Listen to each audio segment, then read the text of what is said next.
Welcome back to the Reading and Writing Podcast. My guest today is Leslie Klinger, co-editor of the new anthology Weird Women, Volume 2, 1840 to 1925, classic supernatural fiction by groundbreaking female writers.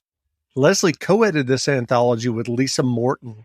In addition, Leslie edited the award-winning The New Annotated Sherlock Holmes, which is 3 volumes, as well as the new annotated H.P. Lovecraft and many other annotations as well. Leslie, welcome to the podcast. Thanks very much, Jeff. Sure. Well, if someone hasn't yet heard about your new co-edited collection, Weird Women, Volume 2, 1840 to 1925, classic supernatural fiction, the title says a lot, but yeah, what were you trying to what were you trying to do with this collection? Well, this collection started when I was giving a talk on Frankenstein at the Lilly Library, and they had a whole exhibit on Frankenstein, which was published, of course, in 1818, and its progeny, if you will. And one of the exhibit cases was cleverly titled Weird Women by my friend Rebecca Bauman, who was the curator of the exhibit. And in the exhibit case, she had books by a dozen or more women writers of the era who had been influenced in one way or another by Shelley. And to my surprise and delight, I'd really never heard of most of them. And I was inspired to do an anthology of stories by those women writers and others. Reached out to my friend Lisa Morton. Lisa and I had done have known each other for a long time. She's a very accomplished writer of both fiction and nonfiction, and pitched her on the idea. She liked it, and we went to Claiborne Hancock at Pegasus Books, and he liked it. And so we set out to collect a sampling of some of the remarkable writing by women primarily from the 19th century, but some early 20th century, that essentially came after Mary Shelley, and showing that not only was she influential, but she wasn't alone. She wasn't the only one writing this kind of fiction. That filled a first volume, and we had so much material left, and the first volume did reasonably well and was critically well received. We went back to Claiborne and said, "Would you like a second volume?" And he said, "Sure." So that's where this came from. And it's a mixture of ghost stories, weird tales, monster stories, the unexpected. Some of the names in the collection, I think, will surprise people. There are some big names that they didn't realize had written this kind of fiction. And then there's a lot of people that they never heard of. And so who are some of those big names? Well, I think this collection includes Louisa May Alcott, for example, and the Bronte sisters wrote this kind of fiction, and other reasonably well-known writers. What was going on in the 19th century was primarily, first of all, women were doing a lot of writing because it was one of the few means available to support their families. So they weren't able to take on the jobs that were basically reserved for men. So they would write. And in many cases, by the way, you'll see that they published under names that were asexual. So, for example, M.E. Braddon, Mary Elizabeth Braddon, a very successful writer who wrote some supernatural fiction in the midst. But the other thing that's notable, I think, is that, like any writer from the 19th century, it wasn't just the women. They didn't confine themselves to what we think of today as a genre. None of these writers would have said that they were horror writers or supernatural writers or whatever. They thought of themselves as writers. They wrote stories that appealed to them. And so, to my great delight, some of the same women appeared in this collection that appeared in my collection called In the Shadow of Agatha Christie, which is 19th century crime fiction by women writers. So they wrote what they felt like, and today, publishers would have pigeonholed them as genre writers because it's easier to sell that way. But in the 19th century, they were just good writers. So you mentioned this display at this library, highlighting weird women. Some of them you had never heard of before. What research did you do once you saw that display and decided to work on this collection? Well, I started with the authors that were in the collection. Some of them did not write short fiction, and so we couldn't use them. But there are some good books of history about the writing of weird fiction, and I want to say that the scholars have not necessarily overlooked women writers. They just don't get the public attention. When we think of horror fiction of the 19th century, maybe we think of Algernon Blackwood, or we think of Edgar Allan Poe, Sheridan Le Fanu, and we don't think about writers like Braddon or Harriet Spofford or some of the other prolific writers of the day who also turned out horror fiction, or what we would today call horror fiction. So how did you and Lisa work together as co-editors? Did you come up with did you both compile a master list of stories and then you compare notes as to which ones you wanted to include? That's exactly what happened. We both read widely, cast nets out there looking at collections, looking at lists, looking at scholarly books and suggested titles, and read lots of stories, and then picked out our favorites and then shared them with each other. And they're generally, I mean, there was very little disagreement. If she loved a story, I generally loved it too. The hard part, again, was trimming the list down to a reasonable size. There are plenty of writers whose stories we just couldn't include, just didn't have room. So will there be a third volume? I don't know.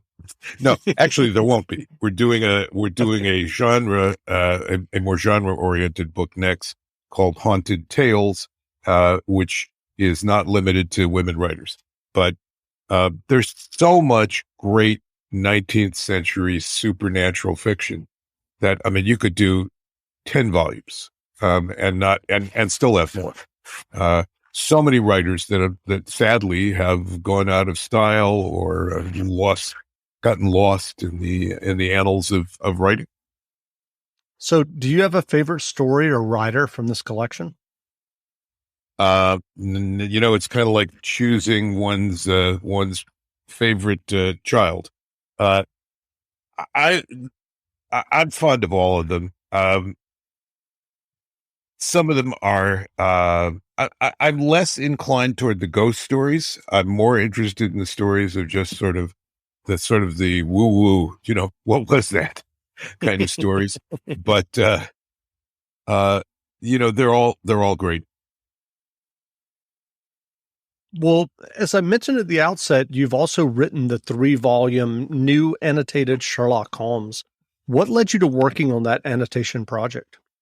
Well, Sherlock Holmes was my entry point for the 19th century, and that I clearly know how I got there. When I was in law school, which was about 1,000 years ago,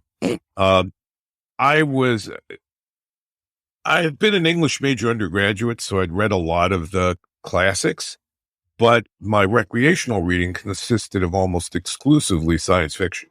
I loved science fiction. I had read hundreds and hundreds of science fiction short stories and novels. And then my girlfriend, first wife, got me a gift of a book called The Annotated Sherlock Holmes by William Baring Gould. This was in my second year of law school. And I was I was a good student, but I had a rigid rule that from 11 p.m. to midnight, I permitted myself to read recreational reading, not law cases. And so I started reading that book. And I had probably read, like most people, 1 or 2 Sherlock Holmes stories when I was in school, but they really didn't make a big impression on me. Well, this time around, I was dazzled by Conan Doyle, by the writing. But even more importantly, the annotated Sherlock Holmes introduced me to the scholarship, to the whole world of amateur Sherlockians who devoted hundreds of hours to analyzing the stories, examining the time period, examining the histories and the social mores and so on. And I just loved it. I loved that whole area of study. And I mean, to put it bluntly, I loved the footnotes. And I thought to myself at the time, gee, maybe someday when I'm old, retired, have nothing else to do with my life, I'll get to be the person who updates this book. That'll be, 50 years from now, and the book will need a new edition. And then in the mid-90s, I said to myself, why am I waiting? I have the time to do something like that. And so I started playing around with re-annotating the stories, focusing the annotations on a collection of subjects. And annotations just means a bunch of footnotes. So footnotes that explained vocabulary, because we don't speak 19th century English, social customs, historical references, and Sherlockian scholarship. Sherlockian scholarship arguing about such things as, why does Dr. Watson say that his wound was in his shoulder in some of the stories, but in other stories it appears to be in his leg, and so on. So that was great fun. I started writing those. And then in 2002, out of the blue, I got a call from the senior editor at Norton who said, that old annotated Sherlock Holmes book, we're going to put out a new edition of it, and we hear that you should be the editor.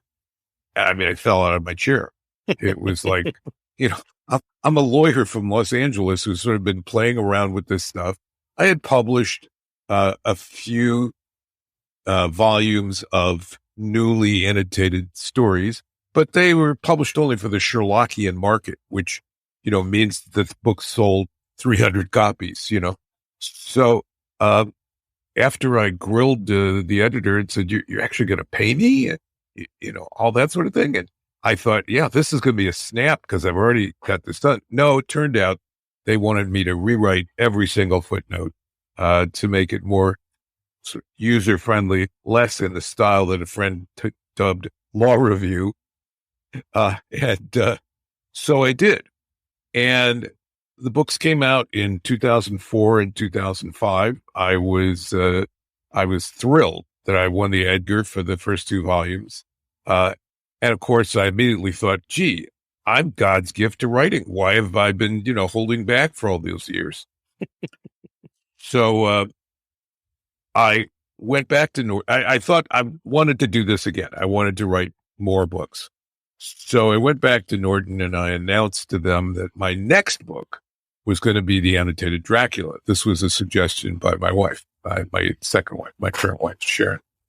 And they said, and I said to myself, maybe I'm not the kind of writer who announces his next book to his publisher. Maybe I have to sell them on this book. So I did, and that came out to nice critical reviews and decent sales. And that was sort of the launching pad. I began to do other books. Subsequently, I've done the annotated Frankenstein, the annotated 2 volumes of H.P. Lovecraft, and all for Norton. I've also done the annotated Sandman, the Neil Gaiman 78 issue comics, and the annotated Watchmen. Neil and I did the annotated American Gods. I did a volume for Pegasus called Classic American Crime Fiction of the 1920s. That was 5 critically acclaimed novels, heavily annotated. That won the Edgar again. I was very excited. And I just turned in the new annotated Jekyll and Hyde, which will come out from Mysterious Press early next year. There's only one place to find the most recognized brand in carpet, Stainmaster, and that's at Lowe's. Right now, get free basic installation with the purchase of Stainmaster carpet and pad, $4.99 or more. Lowe's, home to any budget, home to any possibility. Install available in-store only. Requires non-refundable site assessment fee. Fee is credited to final project price if bought through Lowe's. More charges may apply. Not available in all areas. See Lowes.com for details, exclusions, and licensure. Valid 2/19 through 4/13. U.S. only. Progressive presents Forced Metaphors about bundling your home and auto. In sports, 3 goals is a hat trick. And when you bundle your home and auto with Progressive, you get a hat trick of great savings and round-the-clock protection. So you might be thinking, wait, that's 2 things. A hat trick is 3. But in this metaphor, great savings counts as 2 goals, and so does round-the-clock protection. So it's like 4 goals, and that's more than 3. It's basic math. Forced Metaphors. Presented by Progressive. Bundle and protect today. Progressive Casualty Insurance Company and affiliates. Discount not available in all states or situations. That sounds amazing. I'm curious, when you're doing an annotation project, especially the 3-volume Sherlock Holmes, that just seems like a daunting project. How do you organize all of the research and what you're doing? Well, first of all, it helped that I was a Sherlockian collector. I mean, I have a vast library of books, and there have been hundreds and hundreds of books written about the Sherlock Holmes stories. In addition, I'm trying to put a date on this, for probably 70 years, there has been amateur scholarship published in journals such as the Baker Street Journal, the Sherlock Holmes Journal, and others. I have a very large library of those journals. And so it was daunting, but I had 3 big advantages over Baring Gould. Number one, there has been subsequently, after Baring Gould published his book, there was published a bibliography by a gentleman named Ronald de Wall that listed 25,000 Sherlock Holmes related items. So that was extremely helpful because the bibliography was organized by story, it was also organized by subject. And so that was a tremendous value as a roadmap to the scholarship out there in the world, much of which I'd already read and owned, but some of which I didn't. Second, of course, there's the internet. I was writing at a time when the internet was already up and available, and there is a surprisingly vast amount of Victorian material available on the internet through Google Books and other sources of the Hathi Trust Digital Library and so on. And third, I got to start with Baring Gould. I mean, I took his book and I basically said, gee, if he wrote a footnote about subject X, I probably should write a footnote about that. And I got to start with the research that he'd done and then build upon that. So it was relatively easy to organize. I ended up building sort of a procedure where I had a checklist of the 20 reference books that I needed to look at for each and every story. And I went back to those books 60 times, basically, because there's 60 stories. Right. And went through them and combed out the material and used them over and over again. So, I'm a lawyer. I'm organized. This is the kind of writing that lawyers do. So some people say, how long did it take to write the book? I say, well, 37 years, because that's when I started. But turned out Dracula didn't take 37 years. Right. So why do you think Sherlock Holmes has endured and is still so popular as a character? That's a fascinating question, Jeff, because I think the answer differs from reader to reader.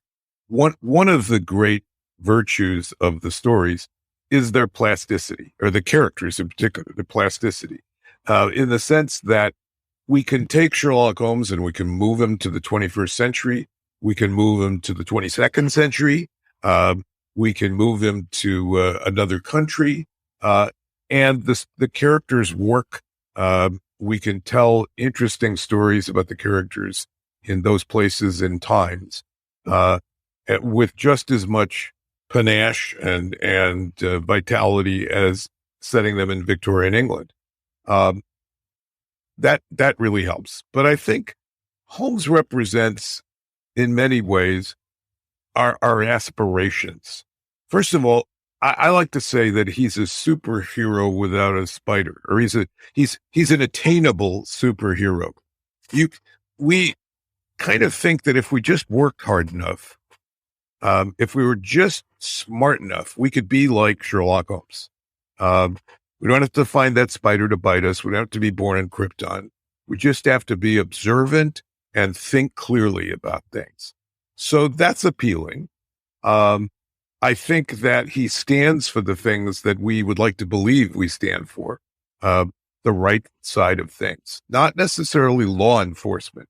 He never identifies himself as working for the police. He's on the side of justice. And aren't we all? I mean, who doesn't want to be on the right side of justice? So I think that those characteristics of Holmes have a tremendous appeal to us. But I think if we're honest, we don't really want to be Sherlock Holmes. We want to be Dr. Watson.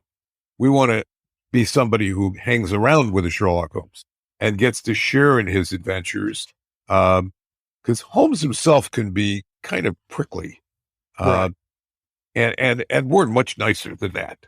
Dr. Watson, on the other hand, is courageous, intelligent, and somebody who gets to hang around with Holmes. Sure. I'm curious, do you read much Sherlock Holmes pastiche stories or novels? No, I don't. I have a few friends who are wonderful writers in that genre. Nicholas Meyer, Bonnie McBird. I will read their books because they ask me to. But I generally don't care for that sort of thing. I'd rather go back and read the originals again than try and read somebody else's sort of imitation. I understand the urge. I've written my own pastiche. I wrote a short story that was reasonably nicely accepted, that was a Sherlock Holmes story. Sort of got it out of my system. But no, I'd rather not read pastiche. I'd rather read critical material. And I have so many other projects that I'm working on that there's a vast quantity in Sherlockian pastiche. Sure.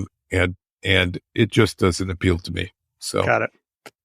I'm curious, you mentioned the annotated Jekyll and Hyde. Are there other annotation projects on your list that you're working on or plan to work on? Well, this is unfortunately a matter of convincing the publisher. Mm-hmm. So, yes, I have a long list of projects that I would love to work on and that I've sort of in some way gathered material and started. I've pitched them to publishers. You have to convince them that they're actually going to sell well, Jeff. This is these darn publishers who, want to make money off Sure. their books. They don't see this as art. They see it as commerce. So I have pitched and sort of started to gather the materials for an annotated edition of War of the Worlds, an annotated edition of a novel that is not particularly well known called The Lodger by Marie Belloc Lowndes. It's a novel published in 1911 that is it was made into a film by Hitchcock. It's essentially a story about Jack the Ripper. And I'd love to cover the Ripper in great detail and write a lot of notes about the Ripper. There are other dream projects out there that I'll never get to do. I talked to the Tolkien estate about doing the annotated Lord of the Rings, my all-time favorite book. They said, no, Tolkien left clear instructions, didn't want that to happen. I actually pitched the Douglas Adams estate to do an annotated Hitchhiker's Guide to the Universe. I thought it would be great fun, and I actually wrote a sample chapter for them. The footnotes, of course, had to be parodies. They're essentially parodies of Les Klinger's footnote styles. So in-depth discussions of the Galactic Gargle Blaster cocktail, for example, and things like that. So yeah, there's a lot of projects out there that we've talked about. Picture of Dorian Gray is a distinct possibility, but sort of, I have to do these always one book at a time. I finish the book I'm working on, and then I start begging publishers to do the next one that interests me, and eventually I convince them to do it. So, Well, can you succinctly explain the situation with kind of the legal status of the Sherlock Holmes stories? Because I know that you Sure. have been involved in that. And Yes, if I'm not indeed. mistaken, the remaining 10 stories go into public domain this next year, 2022. Is that correct? No. No. First of all, Okay. there are only 6 stories that remain in copyright. So let me start by being clear. Sure. Outside the United States, all 60 stories that Conan Doyle wrote about Sherlock Holmes are in the public domain, meaning they are not protected by copyright. In the United States, 6 of the stories remain in copyright because of the dates of publication. Anything published after we're up to 1924 now, is in the public domain. The copyright period is 95 years after the date of publication. So actually we're past 1994 to 2024 up to 2025. So the last 2 stories were published in 1926 and 1927. So the public domain takes effect at the end of the year of publication. So the last couple stories were published in 1927.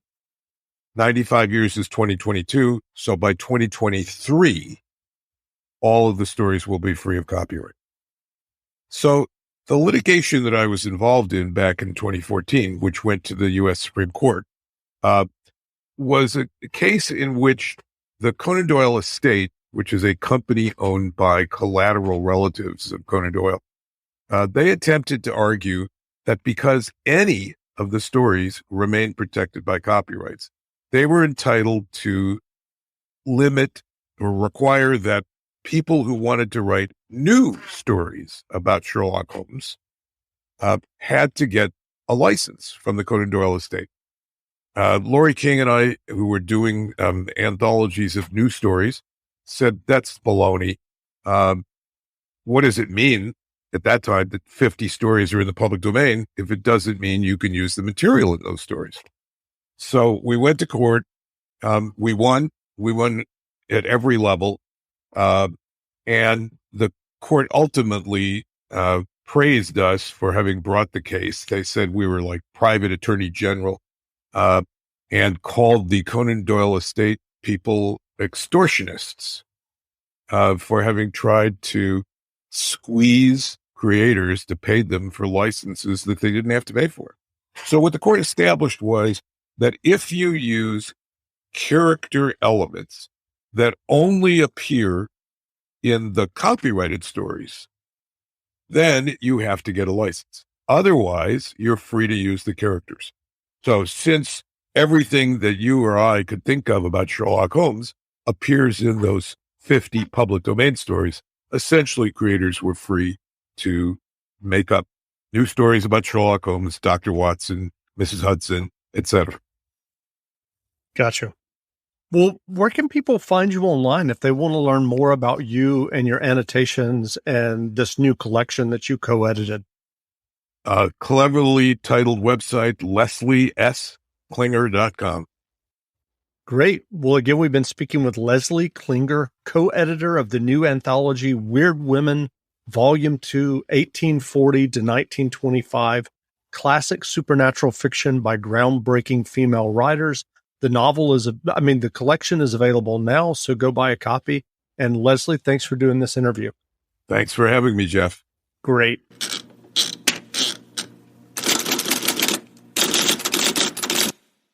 Drivers who switch and save with Progressive save over $700 on average, and those savings add up. Imagine what you could buy in the future.